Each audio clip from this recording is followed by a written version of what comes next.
భవన్ నుంచి ప్రజల్లోకి 10 ఏళ్ల తర్వాత జనం ముందుకు అధికారులు ప్రజా సమస్యలన్నింటికీ చెక్ పెట్టేందుకే ప్రజాపాలన గోడు వినేందుకు పల్లెల్లోకి పాలన ఇన్నాళ్ళు ఆఫీసుల చుట్టూ తిరిగిన లబ్ధిదారులు దండం పెడతామన్నా చీదరించుకున్న ఆఫీసర్లు ఏ పథకం ఉందో ఎక్కడ దరఖాస్తు చేసుకోవాలో తెలవకపాయ్ తెలంగాణపై కాంగ్రెస్ ప్రభుత్వ మార్క్ గవర్నెన్స్ అధికారుల్లో పెరిగిన జవాబుదారీతనం పైసా ఖర్చు లేకుండానే పథకాలకు దరఖాస్తులు 8 రోజుల్లో మాయం కానున్న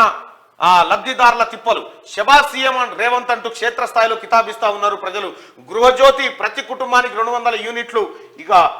ఈ గతంలో ఎట్లుండే కేసీఆర్ అధికారంలో ఉన్నప్పుడు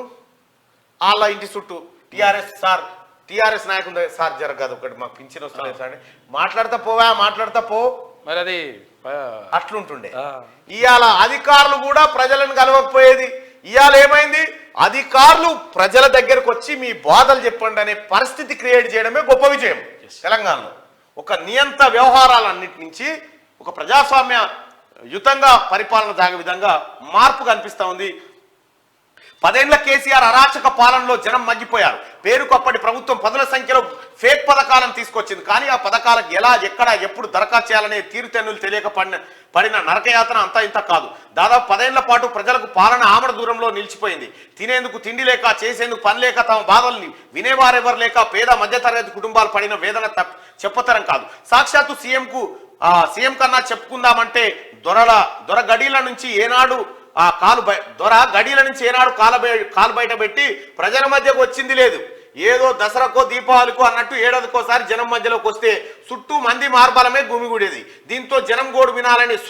సీఎం మంత్రులతో పాటు ఏ ఒక్క నాయకుడికి లేకపాయే ఇక వీళ్ళని చూసి కొంతమంది అధికారుల ఆగడాలకు అంతు లేకుండా పోయింది ఈ అరాచక పాలనతో విసిగి వేసారిన జనం ఇటీవల జరిగిన అసెంబ్లీ ఎన్నికల్లో కాంగ్రెస్ పార్టీకి పట్టం కట్టారు అధికారంలోకి వచ్చిన కాంగ్రెస్ ప్రగతి భవన్ ను కాస్త ప్రజాభవన్ గా మార్చేశారు సీఎం రేవంత్ రెడ్డి నేతృత్వంలో ప్రజాపాలన ప్రగతి భవన్ నుంచి ప్రజల్లోకి వచ్చింది లబ్ధిదారులు ప్రభుత్వ పథకాల కోసం ఆఫీసుల చుట్టూ తిరుగుడు కాదు ఆఫీసులు అధికారులే ప్రజల వద్దకు వచ్చి వారి నుంచి దరఖాస్తులు తీసుకునేలా కాంగ్రెస్ ప్రభుత్వం ప్రజాపాలన పేరుతో రంగంలోకి దిగింది దీంతో 10 ఏళ్ల పాటు ప్రజల మొహం చూడని అరాచక కేసీఆర్ కాకకు కాంగ్రెస్ ప్రభుత్వానికి ఎంత తేడా ఉందోనంటూ ప్రజలు మాట్లాడుకుండడం గమనార్హం ప్రజలారా లైవ్ చూస్తున్న మిత్రులారా ఇంకొక పోల్లో పాల్గొనండి అధికారులు కాదు ఇప్పుడు దళారుల వ్యవస్థ లేదు టీఆర్ఎస్ పార్టీ అంటే దళారుల వ్యవస్థ తయారైపోయింది ఇప్పుడు ప్రజల వద్దకు అధికారులు వస్తూ ఉన్నారు ఇప్పుడు ముఖ్యమంత్రి గారు రేవంత్ రెడ్డి గారు ప్రమాణ స్వీకారం చేసి దాదాపుగా 20 రోజులైంది ఈ 20 రోజుల పాలనలో రేవంత్ రెడ్డి గారి పరిపాలన పైన మీ అభిప్రాయం ఏంటి దయచేసి పోలింగ్లో పాల్గొనండి రైట్గా సింగరేణి కార్మిక సంఘం ఎన్నికల్లో ఐఎన్టీసీ కాంగ్రెస్ పక్షం గెలవాలని చెప్పి 84% మంది అభిప్రాయపడతా ఉన్నారు 9600 మంది ఓటింగ్లో పాల్గొన్నారు ఇక సింగరేణి కార్మికుల ఓటు ఇన్నోట్లు వస్తే సంఘం గెలుస్తుంది ఆడ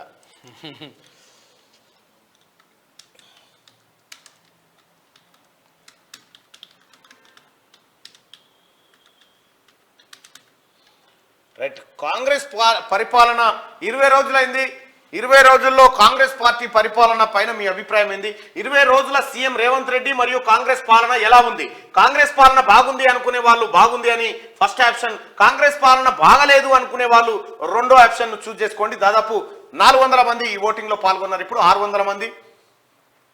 700 800 900 దయచేసి ఓటింగ్ లో పాల్గొనండి ఇది ప్రభుత్వానికి ఏది తన పనితనానికి ప్రోగ్రెస్ రిపోర్ట్ ఇది 1100 1200 1300 1400 మంది ఓట్లు వేసిరు 1500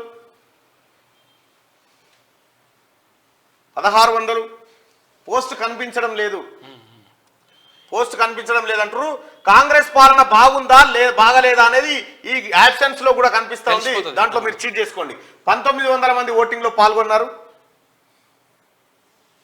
2000 మంది ఓటింగ్ లో పాల్గొన్నారు రైట్ గా 20 రోజుల సీఎం రేవంత్ రెడ్డి మరియు కాంగ్రెస్ పాలన ఎలా ఉంది రైట్ కాంగ్రెస్ పాలన ఎలా ఉంది అనే అభిప్రాయం తీసుకోతే 191% మంది కాంగ్రెస్ పాలన బాగుంది అనేటువంటి అభిప్రాయాన్ని వ్యక్తం చేస్తా ఉన్నారు 192% మంది కాంగ్రెస్ మరియు సీఎం రేవంత్ రెడ్డి పరిపాలన ఎలా ఉందంటే బాగుంది అని చెప్పి 192% మంది చెప్తా ఉన్నారు ఇక ఇది రిజల్ట్ సో ఇంకా కొంచెం తక్కువ వస్తేనే బాగుండేది ఎందుకంటే ప్రభుత్వం